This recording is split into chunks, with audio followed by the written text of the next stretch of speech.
koskaan häviä.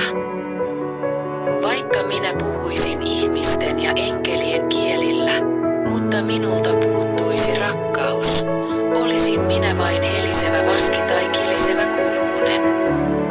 Ja vaikka minulla olisi profetoimisen lahja ja minä tietäisin kaikki salaisuudet ja kaiken tiedon, ja vaikka minulla olisi kaikki usko, niin että voisin vuoria siirtää, mutta minulta puuttuisi rakkaus, en olisi mitään.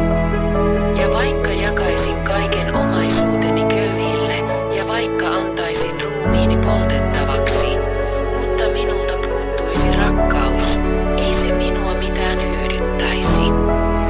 Rakkaus on pitkämielainen, rakkaus on lempeä. Rakkaus ei kadehdi, ei kerskaile, ei pöhkeile.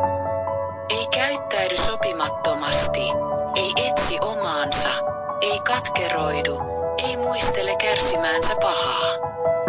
Ei iloitse vääryydestä.